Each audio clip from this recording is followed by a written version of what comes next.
শব্দেরা গল্প হয়ে ওঠে আর গল্পেরা ছুঁয়ে যায় মন। আমি মৌমিতা, ঔপন্যাসিক গল্প কথাতে তোমাদের স্বাগত। আজ তোমাদের জন্য নিয়ে এসেছি বনফুল ওরফে বলাইচাঁদ মুখোপাধ্যায়ের লেখা অদ্বিতীয়া। শোনো এক নতুন গল্পের কথা।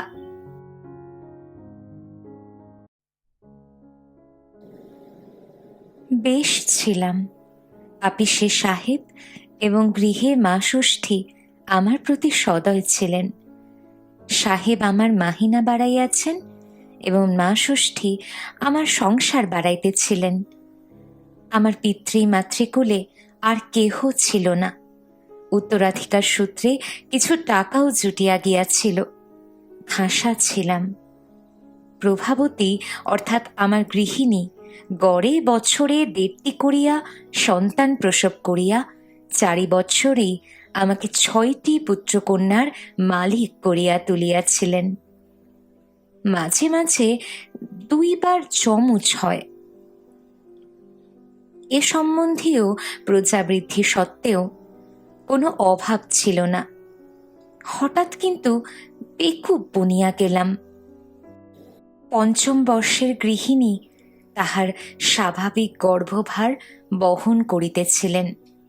এবার কিন্তু ব্যাপারটা স্বাভাবিক হইলেও সহজ ছিল না বোঝা গেল, কারণ তিনি মারাই গেলেন। তিনি তাহার পিত্রালয়ে শান্তিপুরে ছিলেন, যদিও আমার শ্বশুর ও শাশুড়ি উভয়েই অনেককাল স্বর্গীয় হইয়াছেন। কিন্তু আমার শ্যালক বিনোদ ডাক্তার বলিয়া প্রভা প্রতিবারেই সেখানে যাইত।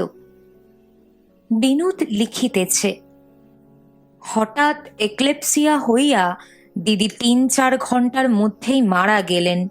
আপনাকে খবর দেওয়ার সময় ছিল না। কিডনি খারাপ ছিল। সেচদি ছেলেদের লইয়া সম্বলপুরে চলিয়া গিয়াছেন। তাহার চিঠি বোধহয় পাইয়াছেন। পাইলাম তো।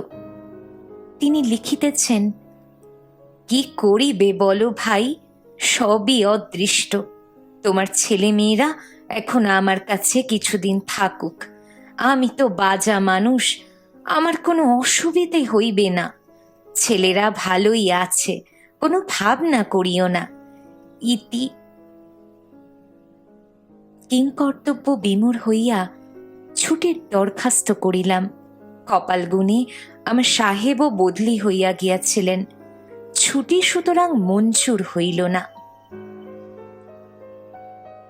2 মাস পরে সম্বলপুর বাসিনী শালিকার আর একখানি পত্র পাইলাম। তিনি অন্যান্য নানা কথার পর লিখিতেছেন, প্রভা সতীলক্ষ্মী ভাগ্যবতী ছিল। সে গেছে, বেশ গেছে। যা জল্যমান সংসারে স্বামী ছেলেপুলে সব রেখে গেছে।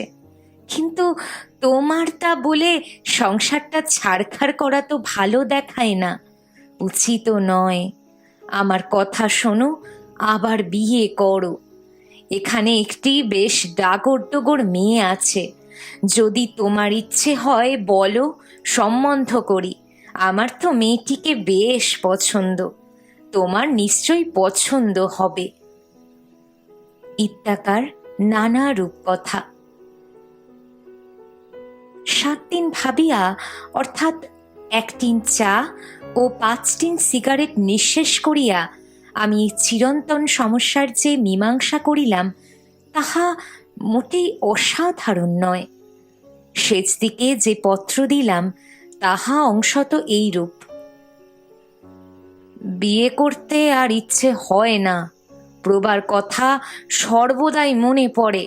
কিন্তু দেখো সেচদি, আমার ইচ্ছে অনিচ্ছের উপর নির্ভর করে তো সংসার বসে নেই। সে আপনার চালে ঠিকই চলবে। সুতরাং ভাবপ্রবণ হওয়াটা শোভন হলেও সুযুক্তির নয়, এটা ঠিকই। তাছাড়া দেখো, আমরা মা ফলেষু কদাচন দেশের লোক, আর তোমরাও যখন বলছো, তখন আর একবার সংসারটা বজায় রাখার চেষ্টাই করা যাক। দ্বিতীয় পক্ষের বিয়েতে আবার পছন্দ অপছন্দ। তোমার পছন্দ হয়েছে তো? ক্রমশ বিবাহের দিন স্থির হইল। সম্বলপুরেই বিবাহ। সেচতি বুদ্ধিমতী লিখিয়াছেন, ছেলেদের লাহোরে বর্দির কাছে পাঠিয়ে দিলাম, বাপের বিয়ে যে দেখতে নেই। স্বস্তির নিঃশ্বাস ফেলিলাম। যথাকালে সাহেবের হাতে পায়ে ধরিয়া হপ্তাখানেকের ছুটি লইয়া সোজা রওনা হইয়া পড়িলাম। একাই। এ বিয়ের কথা কাউকে বলিতে আছে কি ভাবিয়া গোফটা কামাইয়া ফেলিলাম। একে এই কালো মোটা চেহারা, তাহার উপর কাঁচা পাকা এক ঝুড়ি গোফ লইয়া বিবাহ করিতে যাইতে নিজেরই কেমন বাধো বাধো ঠেকিতে লাগিল। বিবাহের বাসর।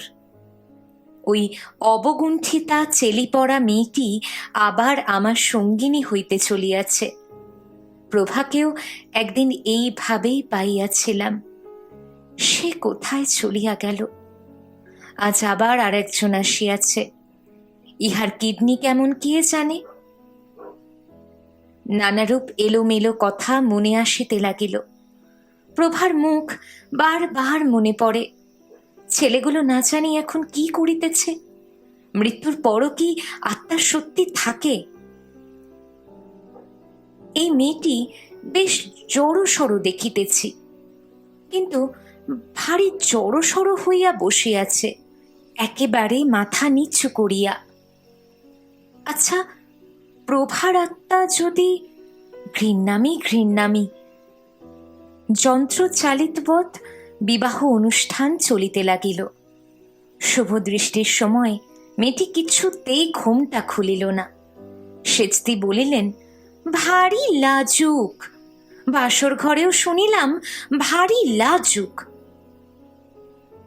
আপাদ মস্তক মুড়িয়া পাশ ফিরিয়া শুইল। আমিও ঘুমাইলাম। সেচতি লোক জমিতে দেন নাই। তাছাড়া এ দ্বিতীয় পক্ষের বিবাহে কে আর আমোদ করিতে চায়। মেয়েটির আপন বলিতে কেহ ছিল না, পরের বাড়িতে মানুষ। সেচতির বাড়িতেই বিবাহ, বলিতে গেলে সেচতি কন্যাকর্তা, সুতরাং বিবাহের উৎসব জমে নাই। জমিল ফুলশয্যার রাতে। বক্ষে অনেক আশা আকাঙ্ক্ষা লইয়া ঘরে ঢুকিয়া দেখি আমার 6টি সন্তান ও আরো একটি নবজাত শিশু লইয়া স্বয়ং প্রভা খাটে বসিয়া। স্বপ্ন দেখিতেছি নাকি? প্রভা কহিল, ছি ছি, সেচতির জিত হলো। মানে আবার কি? এবার ছেলে হওয়ার সময় ভারী কষ্ট হয়েছিল। অপরাধের মধ্যে সেচতিকে বলেছিলাম যে আমি মরে গেলে ওর ভারী কষ্ট হবে। সেচতি বললে, হাতি হবে, 3 মাস যেতে না যেতে ফের বিয়ে করবে। আমি বললাম, কখনো নয়। তারপর বাজি রেখে সেচতি আর বিনোদে মিলে এই ষড়যন্ত্র। আমিও শান্তিপুরেই ছিলাম। আজ এই সন্ধ্যাবেলায় এসেছি, এসে দেখি সেচতিরই জিত। পাড়ার মানুষ ছোড়াকে কোণে সাজিয়ে সেচতি বাজি জিতেছে।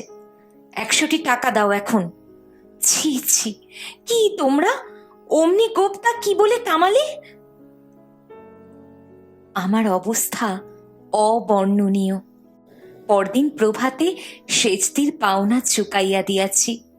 এখন গোফটা উঠিলে যে বাঁচি।